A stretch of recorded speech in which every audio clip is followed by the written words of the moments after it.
Welcome to the press conference for the History of Sound, which is having its world Bienvenue premiere à cette in conférence de presse pour The History of the Sound, 78th sa Cannes Film Festival. première ici en It's a pleasure to sélection welcome a officielle. number of the people behind Et donc the film. j'accueille l'équipe, start les at the talents far du end of the film. table Je vais commencer with the par director of l'extrémité de la photography. table He avec le previously directeur worked de la with Oliver photographie Hamanas qui on a the series travaillé Marion avec George. Oliver He Hamanas shot dans director une Paul série Schrader's, TV. director Paul Schrader's last 4 films. Il a Director of photography Alexander Dyer. tourné les 4 derniers films de Paul Richter. Il s'appelle Alexandre Dinan. À côté de lui, la costumière. Elle a travaillé sur les Safety Brothers Good Times. J'ai nommé Miyako Belizy. À côté d'elle,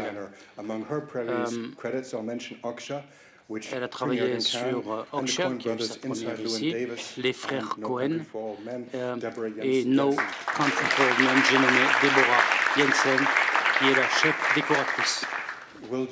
Et puis, je vais revenir vers mon côté avec le scénariste qui a été nominé pour les Awards de la fiction. Il a gagné un prix de scénariste et nous allons le voir aussi en tant qu'acteur. J'ai nommé le scénariste Ben Shattuck. Et il y a quelques années, avant de conquérir le monde avec le Gladiateur, Paul Mescal avait déjà conquis le monde. Il a été nommé pour les Academy Awards et pour son rôle dans Laurence Olivier, j'ai nommé Paul Mescal acteur.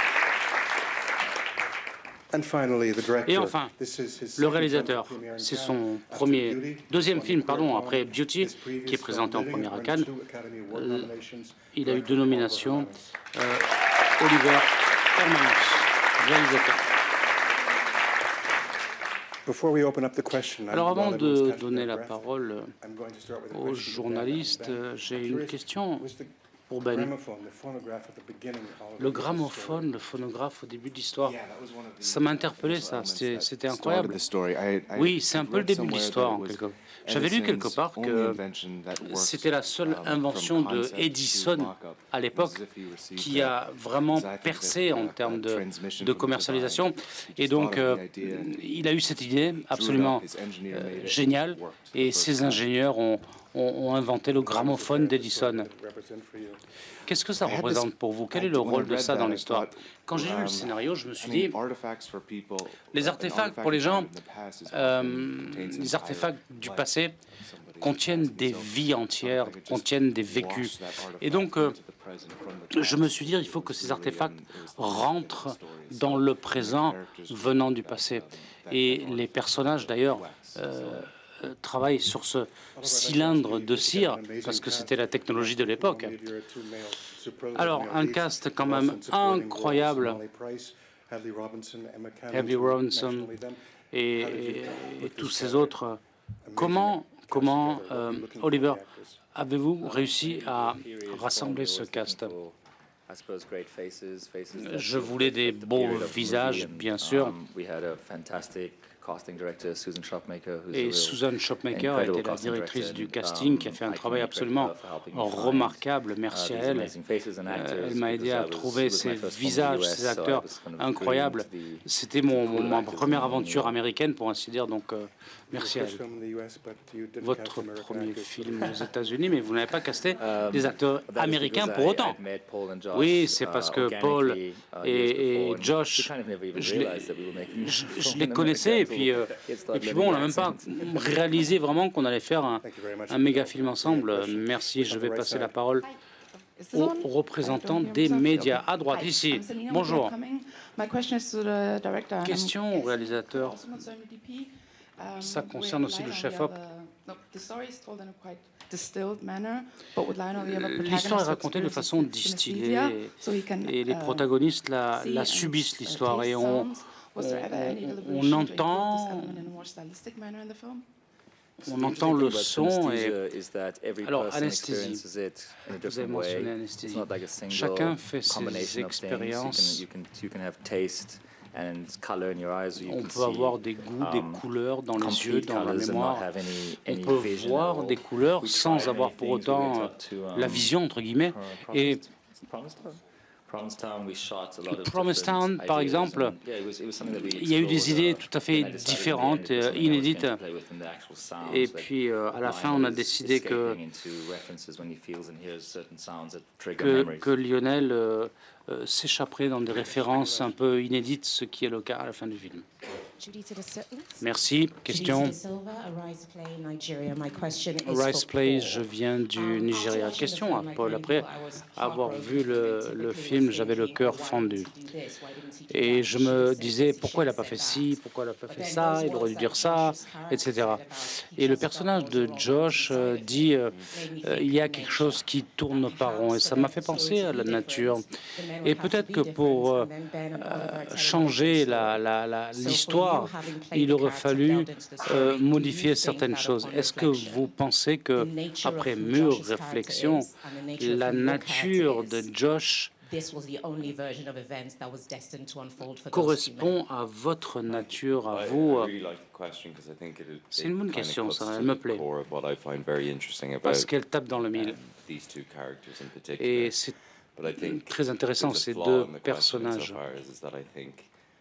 Or what I think the film and what Chris Cooper's speech at the end of the film is saying is that I wouldn't have changed anything. À la fin du film dit je ne veux rien changer. Je n'aurais rien changé. Et parfois il y a des conversations que vous auriez aimé avoir avec les gens que vous aimez. Et je pense que là il y a un sens de la tragédie profonde dans la perte d'un être aimé. Mais à la fin le constat finalement, c'est de dire, ben voilà, j'ai vécu la vie que j'ai vécue, mais je l'ai vécue à fond, et je crois qu'il n'y a pas de message plus sublime que celui-ci. Bonjour, Pauli, je viens de Grèce, merci pour ce film. La plupart d'entre nous, ici, dans cette salle, nous aimons aussi la musique, bien sûr. Question à vous tous et vous toutes. S'il y avait une chanson qui vous définirait, ce serait quoi la chanson qui vous définirait? Non, non, Alexandre, t'as pas de pression là, t'as pas de pression. Comment dire? I don't really know music very well. Je connais pas la musique en fait. I don't know, something Phil Collins Franchement, wrote because my dad really liked Phil peut-être Collins. Phil Collins parce que mon papa adorait Phil Collins. C'est tout ce que je peux vous dire. Allez, Phil Collins. I'll just say The Cure. Moi, je dirais The Cure. Oh, wow.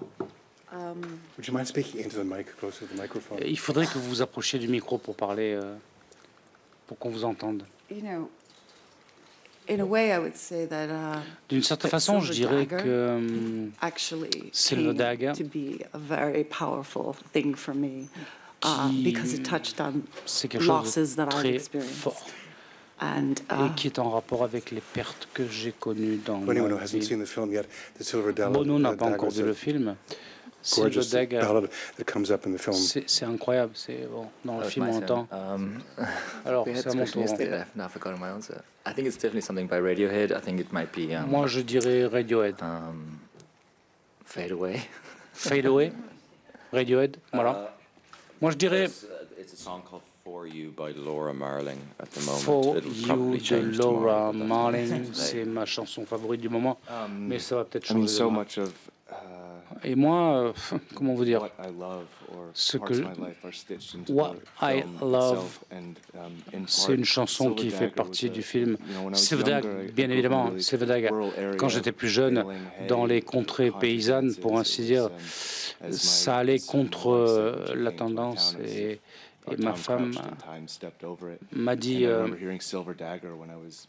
quand j'ai entendu Silver Dagger, la première fois, j'étais petit. Et puis la musique irlandaise, avec le violon, cette tradition irlandaise de musique.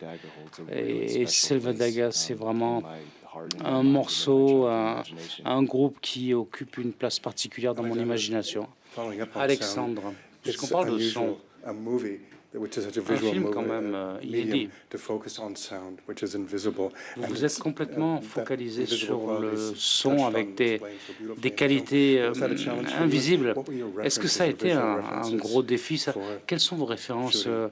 visuelles, I think entre one of guillemets, the great strengths of Oliver as a par director rapport au is that tournage? he really builds Alors, par an rapport à incredible Oliver, world, par and rapport he puts au together these réalisateur, beautiful lookbooks, il a with many construit un images, univers, some un that, monde absolument incroyable, reference avec certain des scenes, images some that are just incroyables. feeling. Et, That's like a treasure trove for any DP, you know, et to, ça, pour tout chef-op, start to work c'est with, to have these really c'est salient du gâteau. images that you kind of start to sink C'est your une teeth into pépite, and say, c'est oh, what do you like about the purple une in this? bénédiction. What do you Et, like about the light in et this? qu'est-ce que tu aimes par rapport à l'éclairage sur cette scène, par rapport au mauve que j'ai mis.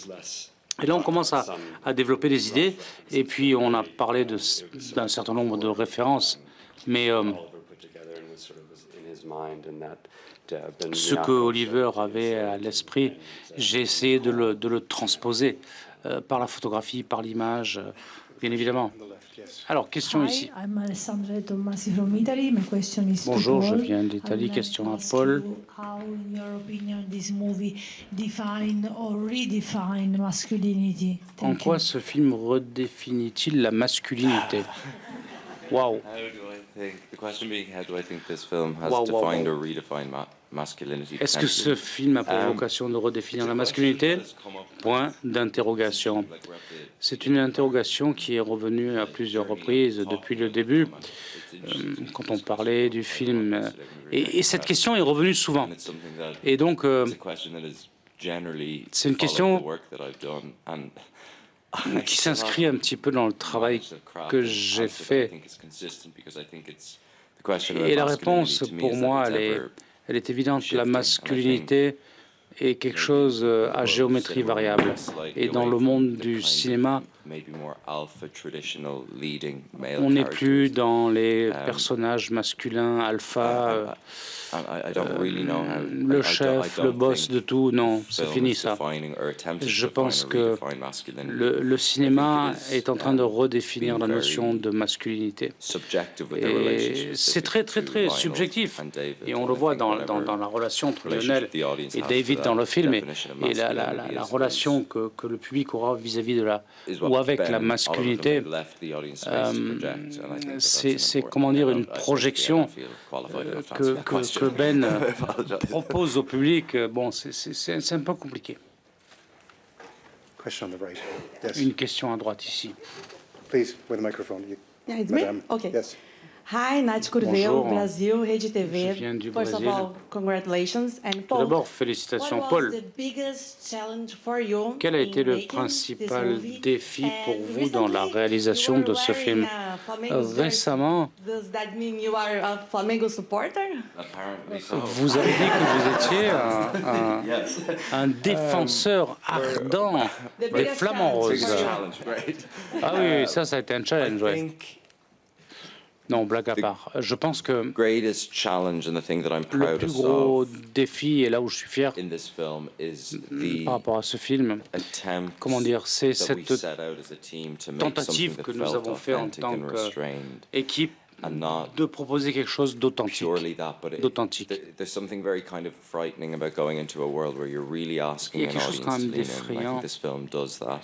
Quand on présente un film it's à un not public en lui demandant de l'empathie, pushing de the feeling comprendre, of the film towards et an audience, which I think, on veut pas, on ne voulait pas done brilliantly d'emblée in imposer un point de vue au public. Et dans le cinéma, et bon là on parle d'oppression bien sûr dans le film, et c'est intéressant, mais ça exige une qualité qui est celle de se limiter dans la performance. C'est ce que Josh et moi avons fait.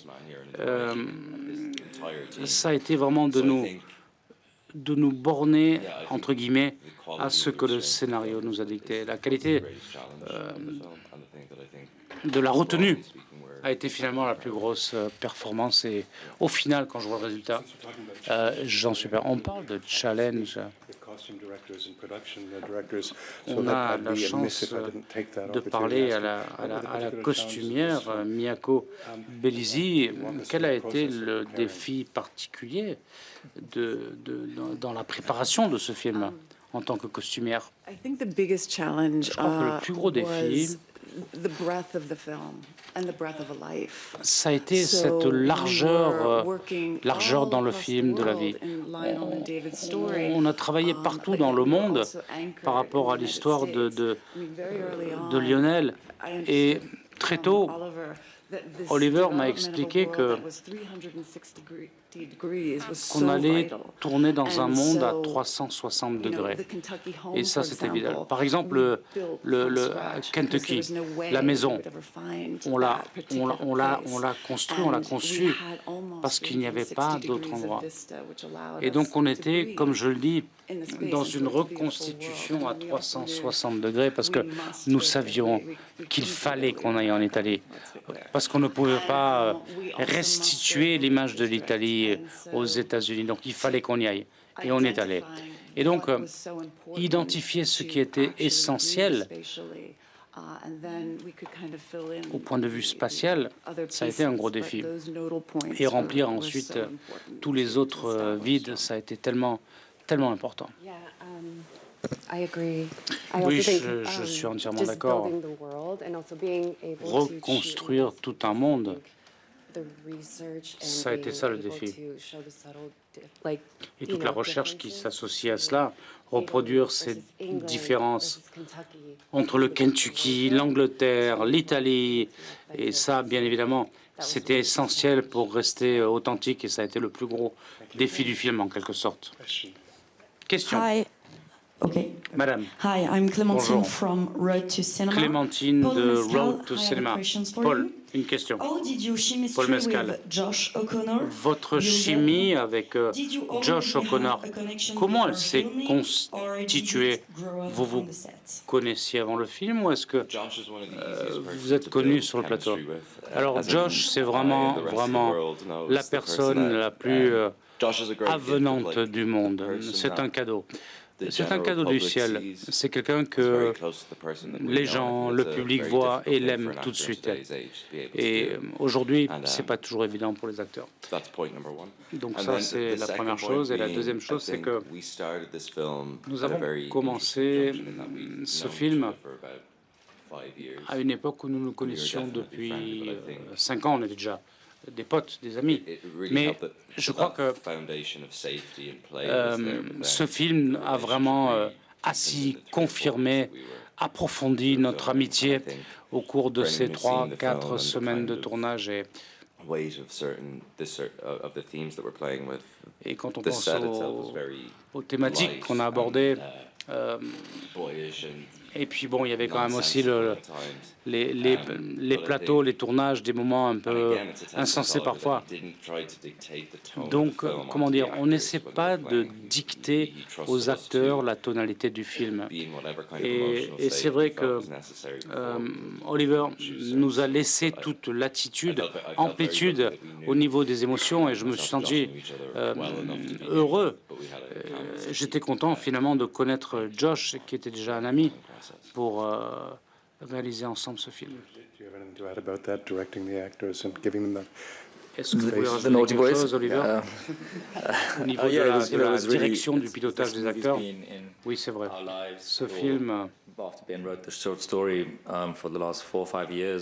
ça faisait 4-5 ans, Josh, Paul et moi, on y réfléchissait à ce film, à The History of Sound. Et quand on a commencé à tourner, on s'est dit, waouh, c'est la conclusion. Voilà, ça fait des années qu'on en parle, on le fait. Et bien évidemment, nous étions amis déjà de longue date. Et je m'en rappelle, à la fin de la première semaine, Josh et Paul étaient fiers et c'était un peu comme une équipe de football américain. On s'est dit, on a réussi un truc. Et les acteurs ont besoin aussi de passer du temps en marge de tournage, ce qui nous a rapprochés encore davantage et qui m'a rendu la vie plus facile, parce que je n'avais pas là des gens qui se haïssaient. Non, nous étions finalement une grande famille unie à réaliser ce film. Bonjour. Félicitations pour le film. Question à Paul et à Ben et à Oliver. Si vous souhaitez compléter, une relation de tendresse entre deux hommes. Avec Breakback Mountain, on fait le rapprochement. Est-ce que c'est une comparaison qui vous paraît évidente ou est-ce que vous vouliez présenter cette tendresse entre deux hommes de façon différente? Oui. Alors, moi, je ne vois pas de entre Brokeback Mountain et notre film. Je vois pas de dénominateur commun, si ça n'est le fait que nous avons passé un peu de temps ensemble dans une tente. Bon, bref. En fait, il y a une question plus importante. Pourquoi est-ce que je pense qu'il n'y a pas de rapprochement par rapport à ce film? Brokeback Mountain, c'est un film magnifique, magnifique. Mais il parle surtout de la répression. C'est un film qui pointe dans la direction inverse. Donc, je trouve ces comparaisons un peu frustrantes et non, c'est pas justifié. La relation que j'ai par rapport au film est due au fait que c'est une célébration, un hommage vis-à-vis de ces deux hommes. Mais il n'y a pas cette notion de répression par rapport à la sexualité. Oui, Brokeback Mountains, oui, on y a pensé, bien sûr. Quand on fait ce genre de film, on sait que les gens vont faire le rapprochement. Et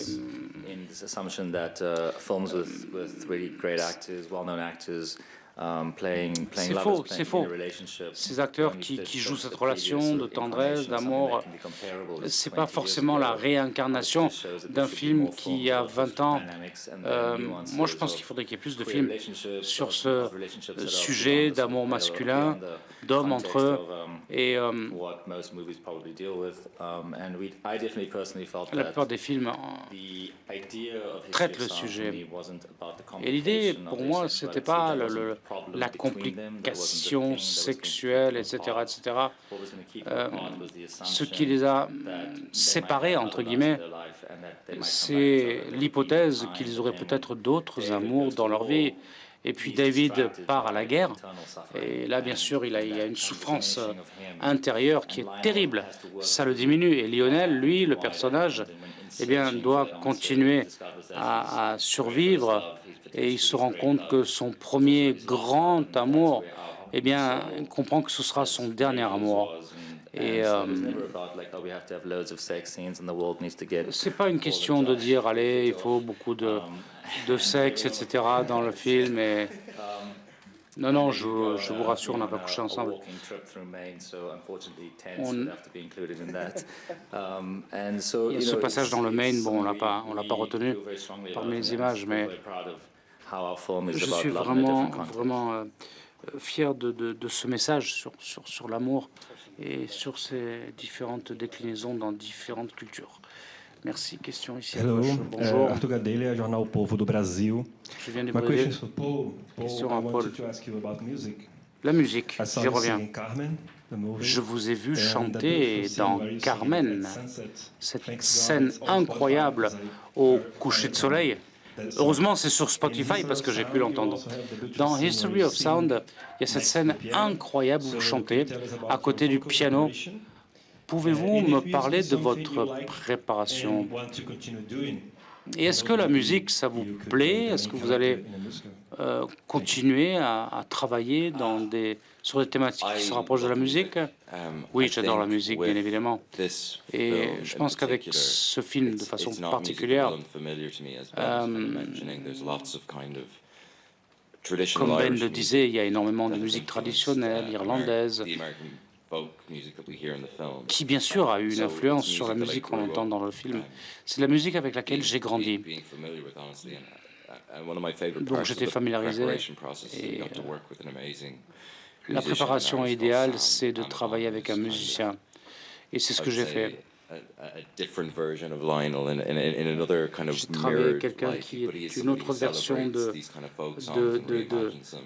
Lionel, qui connaît bien la musique folk populaire, mais ça a toujours été important pour moi. Le monde du jeu d'acteur, c'est une chose, mais il y a un monde aussi à côté, et il y a la musique. À droite. Bonjour. Hello, it's a great pleasure having you here. C'est un plaisir de vous avoir ici. Yanis Varaoudas, je viens de Grèce. Une question à Monsieur Mescal, à Paul et aussi à Madame Chatouk. Cette relation, c'est comment dire, c'est l'histoire de trouver et perdre. Monsieur Chatouk pense qu'il est conscient de la perte qu'il subit. Il part à la guerre et ça l'incite à réfléchir et il sombre dans la pénombre. Décrivez-moi cette pénombre, ces tréfonds de l'âme incroyables. Expliquez-moi comment un événement aussi traumatisant que la guerre peut détruire une personnalité. Monsieur Mescal, cette scène incroyable, Lake District, on dirait qu'il, comment dire, qu'il pense dans sa mémoire qu'il y a quelque chose qui pourrait réconcilier son âme, et tout ce qu'il trouve, c'est la famine, la faim et la pénombre. Pourriez-vous me décrire les choix des personnages et leur quête, leur voyage intérieur par rapport à ce que Lake District leur signifie? Tu veux répondre en premier? Oui. Alors, quand on pense à sa vie, ce sont quand même l'énergie positive, les espaces positifs qui ont le plus marqué nos vies, nos enfants, les moments de bonheur. Et puis il y a une influence peut-être plus subtile, à savoir l'espace négatif, les relations qui ont échoué, que nous n'avons pas eues, ces instants dans la vie où on n'a pas pris le temps de bien réfléchir. Et cette pénombre négative,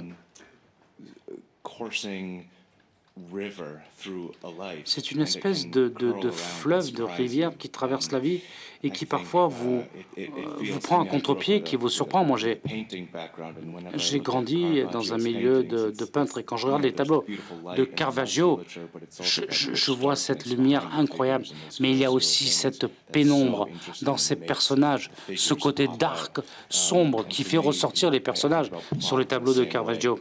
Et là, c'est la même chose. Il y a le non-dit, il y a les relations qu'on n'a pas eues, qu'on aurait aimé avoir. Et ça, ce sont des choix que l'on a fait dans la vie. C'est comme ça. Il faut les assumer. Je suis content de vous entendre mentionner cette séquence dans Lake District. Quand on rêve de sa vie à venir, quand on se projette avec les meilleures intentions du monde, il y a un moment où on est confronté à la réalité. Pour moi, ce moment-là, Lionel, c'est une espèce de pèlerinage à cause d'une conversation qu'il a eue avec quelqu'un qu'il aime. Et la raison pour laquelle il va au Lake District, c'est ça, et c'est ça qui le met finalement dans la mouise. Et alors, bien évidemment, c'est un des gestes les plus romantiques que j'ai pu lire dans le scénario. Et quand il arrive à Lake District, il est confronté à la réalité de sa vie. Avec son deuil, il est confronté, il est face à son deuil et il n'a pas l'occasion d'en parler avec quelqu'un, d'en parler à des étrangers. Et Ben est très, comment dire, très économique dans la façon dont il exprime le deuil de Lionel. Lionel est confronté à Belle, la femme de David, il est confronté à ces deux étrangers à Lake District quand il y va. Et pour lui, il est impossible d'exprimer ses pensées, sa douleur. Et donc, il y a un embarrassement. Et il ne peut pas leur dire qu'il a perdu quelqu'un à qui il tenait chèrement. Et c'est une des dernières scènes qu'on a tournées et ça a été quand même assez difficile. Ouais. Surprenant, mais difficile. Question sur bonjour, je m'appelle Zach, je viens de Londres. Question à Paul. Tout d'abord, félicitations pour ce merveilleux film. Et vous avez des affinités par rapport à ces rôles dévastateurs. Y a-t-il une raison particulière, une motivation particulière, ou y a-t-il un processus de créativité qui m'a échappé? Non, pas de commentaire. Y a-t-il une raison pour laquelle vous vous trouvez attiré par ce genre de rôle? Et puisque Josh n'est pas là, pourriez-vous partager quelques expériences que vous avez pu faire et qui décrivent votre relation avec Josh, votre perception de Josh? Alors, je ne sais pas pourquoi je suis attiré vers ce genre de rôle. C'est instinctif. Ces scénarios, quand je lis ça, je fais un choix. Et je me suis dit, il faut que je tourne ce film avec Oliver, avec Ben, et d'autres ont fait ce rapprochement comme vous, et je comprends. Je reviens sur ce que Ben disait à propos des tableaux du Caravage. Personnellement, je rends hommage aux acteurs qui se rapprochent de leur nature artistique, de leur fort intérieur. Et bien sûr, je continuerai à aller dans ce sens. Alors, Josh, comment dire? Ça paraît curieux, mais Josh est finalement incroyablement bête pour moi. C'est un imbécile.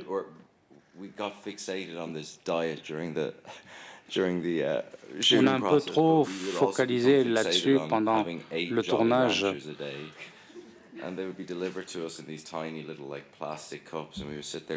Alors on nous servait 8 fois par jour des glaces dans des espèces de petits pots. Bon, bref. C'est une anecdote, mais je pense à Jolly Ranchers quand on me parle de Josh, et voilà, c'est tout ce que je peux vous dire. Hello, Diane Carson, the Alliance of Women Film Journalists and the St. Louis Art Scene. And I am from the Midwest US. Je viens du Midwest des États-Unis et j'ai écouté toute ma vie durant cette musique avec des gens qui étaient assis devant leur porte, qui chantaient, et j'aurais pu vous montrer des endroits où vous auriez pu tourner. Donc ma question sera la suivante. Comment avez-vous effectué vos recherches sur la musique? Parce que vous avez tapé dans le mille. Comment avez-vous fait ces choix? Parce que la musique folk qu'on entend, c'est parfait. Alors l'un des avantages de cette longue aventure pour trouver les finances du film, c'est que justement nous avons eu beaucoup de temps pour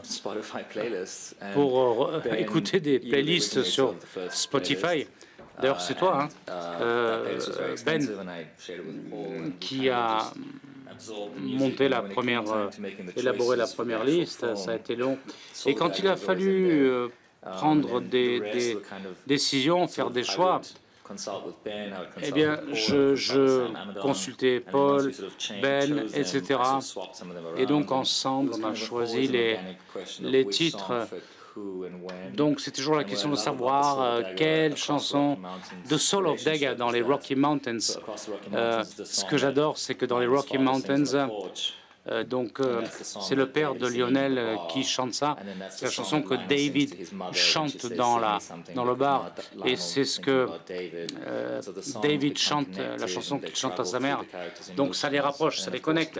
Et bien évidemment, à la fin, David chante Soul of Daga à Lionel. Donc il était important que ces morceaux soient un petit peu la trame musicale du film. Et on m'a appris ainsi la mélodie. Vous venez du Midwest, nous avons eu les droits, et donc c'est très bien parce qu'on a quand même tourné aussi dans le New Jersey. Et là, en termes de design de production, c'est quand même un défi. Le New Jersey, tourner là-bas et essayer de retrouver le Maine et le Kentucky, là, c'était pas évident. C'était pas évident. Nous avons une question à gauche. Rebecca Olsen, One Press TV, Rebecca Sweden. Austin, One Press My TV, je question viens is de for Suède. Paul. Question à Paul. There's this theme of love and loss. Il y a donc I wanna ce know, thème de l'amour what perdu. did you learn that may be new or unexpected about love? Qu'est-ce que vous avez From appris this character. d'inattendu sur l'amour en interprétant ce personnage? It's En interesting because interprétant ce personnage. when we, Votre question est I intéressante parce was que lorsque, 24 comment dire, when I quel âge? first read the script. j'avais 24 ans Yeah, quand j'ai lu roughly, pour la around première that. fois le scénario, And then à peu près. Hein. Et, Getting to make it as a 28-year-old at the time. et donc, quand j'ai tourné, j'avais 28 ans. I don't think I would have been able. I don't think I would have been able to play Je n'aurais pas été that role the same capable way. d'interpréter And ce rôle I can't de la même be façon kind of 4 années plus tôt. direct with the answer, not kind of. Because I just think life happens. C'est la Love, vie, I c'est la think, is a vie qui very déroule. complicated. L'amour, c'est What's the thing? un sujet compliqué. Andrew Scott's speech in Fleabag about Andrew love at the end. Do you know that? Like, Scott I think dit- it's a qu'est-ce qu'il a dit à wonderful- propos de l'amour? at the wedding. But it's like that's what I think about with it. I think it's a very hard thing to pin down. And I je think crois que c'est again, très, what très I found so difficile moving à about the screenplay is à it's faire passer like, des messages sur l'amour. never Et really quand described j'ai in lu words, le it's described scénario, in je me suis dit, actions, tiens, it's described in l'amour things ne that se you décrit don't pas see. en mots, So mais se when décline David's en putting the action, feathers into the des choses qu'on ne voit pillowcase, pas, hein, quand it's David, a par total exemple, act of love that is not met conceived cette by Lionel. plume And dans I la think valise, that's c'est un something acte d'amour. Et in my own life et that ça, I dans think ma I've propre learned is vie, that, like, kindness is c'est ce que wildly underrated in j'ai romantic appris. relationships and should be Dans les celebrated. relations romantiques, finalement, l'amour est sous-évalué. Oliver, the Oliver. story is expanded to include the main sequence, I think, the original short story. What did you bring as a South African or as a Qu'est-ce filmmaker of South que African vous origin apportez, to vous, this? en tant que réalisateur project, d'origine the story? sud-africaine? When we, Quelle est when la Ben and I valeur started, ajoutée? Quand Ben et moi, nous building avons it out, commencé my first question was à about parler du sort of the projet, racial ma dynamics. première question, You know, ça a were été, there comment dire, la communities dynamique that raciale. the song collecting trip could encounter that would be about, you know, different races. Et donc, different- quand on a different commencé backgrounds, à and compiler Ben des very chansons, quickly, etc., on s'est dit, il faut que ça suggested, vienne Malaga d'origines Island. So différentes. that became an addition to the screenplay. And you know, Ben is so amazing because Et he Ben can est just recall incroyable something parce incredibly que interesting and il se incredibly rappelle des detailed choses in a second, incroyablement and can then, détaillées, 2 days later, write an précises, entire sequence et il that vous he ressort feels ça like dans he's une started to séquence direct and just fascinating. plus tard. Et ça, c'est quand même assez impressionnant, assez fascinant. Important for you personally, given Ça a été Absolutely, you know, I important come pour from vous South au Africa, plan and, you personnel. know, Oui, I je viens come from a d'Afrique du Sud, background comme of ça a été racial dit. segregation. I was Donc je brought up viens under de ce apartheid. background de My la family ségrégation was raciale. segregated J'ai été né because of pendant race by that l'apartheid. system. Ma And, famille a été opprimée we par have ce the experience in système. Malaga Island of a Et community of people who are being evicted, on a which is the l'expérience reality of d'un people tas migrating de to gens Africa in the qui ont 60s and été tout 70s. simplement So évincés au cours des années 60, 70, etc. Donc les communautés interraciales qui se sont fait éjecter de leur pays, cette question de l'immigration, tout ça, je connais très très bien et je le ressens en moi en tant que d'origine sud-africaine. Merci, bonjour. André Gada, je viens du Brésil. Paul, votre énergie, votre énergie. Vous êtes tellement joyeux. Et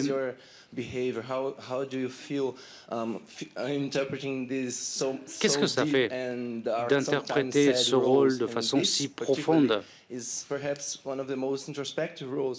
C'est un rôle très introverti finalement. Comment a été votre énergie?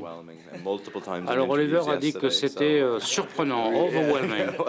Donc voilà, je m'en tiens à son commentaire, au sens positif du terme, bien sûr. Alors je ne sais pas, je pense que quand on est déprimé, quand on est dépressif, en tant qu'être humain, je ne sais pas comment dire, exprimer ça. Sur le plateau, parfois, c'est difficile de se dire, je ne vais pas être cette version de moi-même. Il faut que je sois quelqu'un d'autre. Donc il faut partager votre personnalité entre ce qui est utile pour le travail et ce qui est bon pour sa vie personnelle. Donc c'est un équilibre à trouver, mais sur le plateau, quand on tourne, comment décrire ça, avec Josh, ça a été un feeling vraiment à part, particulier. Et puis c'est devenu un peu plus calme une fois qu'il était parti.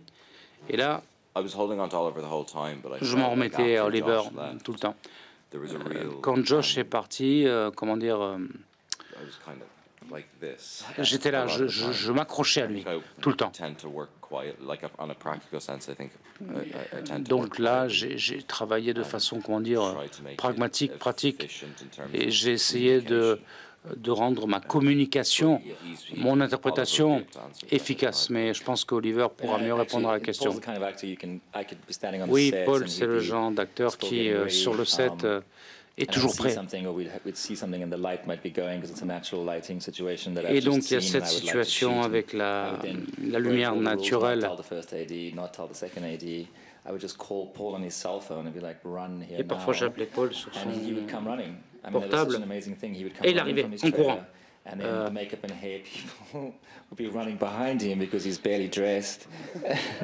Et Ben était là derrière lui et dans le farmhouse, dans la ferme, je lui dis viens tout de suite parce qu'il y a un coucher de soleil incroyable et il faut absolument qu'on capte ce moment-là. Et c'est pour ça que ça a été quand même incroyable. Quand je dis surprenant, overwhelming, débordant, comment dire, c'est cette détermination à faire un travail qui soit aussi esthétiquement bon. Bonjour. Question pour Monsieur Paul Mescal.